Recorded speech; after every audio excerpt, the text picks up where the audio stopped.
അല്ലടി നിന്റെ അവനെ കൊച്ച തേക്കറാനല്ലടി ഈ പുതുവേലി പൂവൻ ജീവിച്ചിരിക്കുന്നത്. എന്റെ കൊക്കരാമാവൻ അന്നേ പറഞ്ഞതാ മോളെ ശോശൻ നമുക്ക് ഈ ബന്ധം വേണ്ടാന്ന്. അതെങ്ങനെ അങ്ങേരുടെ അങ്കവാലിന്റെ ചേലും കണ്ട് ഞാൻ അങ്ങ് ഇറങ്ങിപ്പോന്നല്ലോ. അയ്യോ എന്റെ കുത്തിപ്പറിക്ക് മുത്തി, എനിക്ക് ഈ ഗതി വന്നല്ലോ. അവളുടെ ഒരു കള്ള കൊക്കരമാവ്.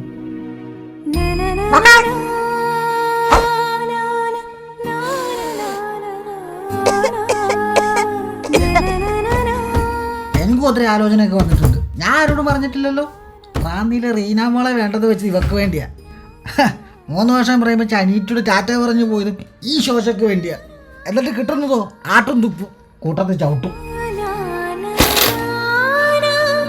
അല്ല എനിക്കറിയാൻ വയ്യാഞ്ഞിട്ട് ചോദിക്കുക. സ്വന്തം ഭാര്യ സംശയിക്കുന്നത് തെറ്റാണ്. ഉടനെ വാരിയെടുത്തങ്ങ് ഇടിക്കുക. ഇതിപ്പോൾ കരയാനും പറ്റുമോ? പോര് കൊഴിയായിപ്പോയില്ലേ, പോരാളിയായിപ്പോയില്ലേ. മര്യാദയുടെ കൺമുന്നിൽ നിന്ന് പൊക്കോണം. അല്ല ഞാൻ വല്ല കുറുക്കനും കുറിക്കാനിട്ട് കൊടുക്കും. കേട്ടല്ല.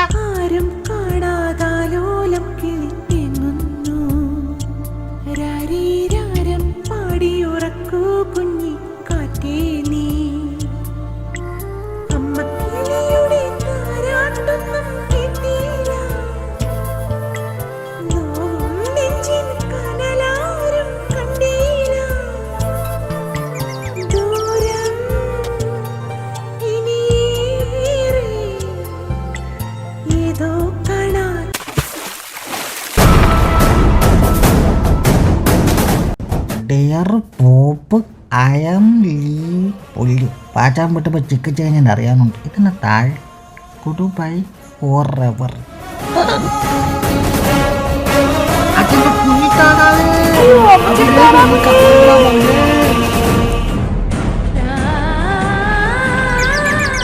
പറങ്കുഞ്ഞേ പൂവാച്ചനോട് ക്ഷമിക്കടാ മോനെ.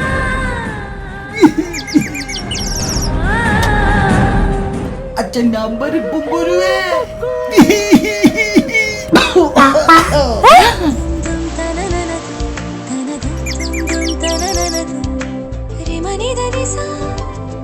എന്നാടി ചോദിച്ചു എന്നെ ഇങ്ങനെ നോക്കുന്നേ? എൻ്റെ ഒരു ഒത്തിരിയല്ല കേട്ടോ നീ. ഓക്കെ.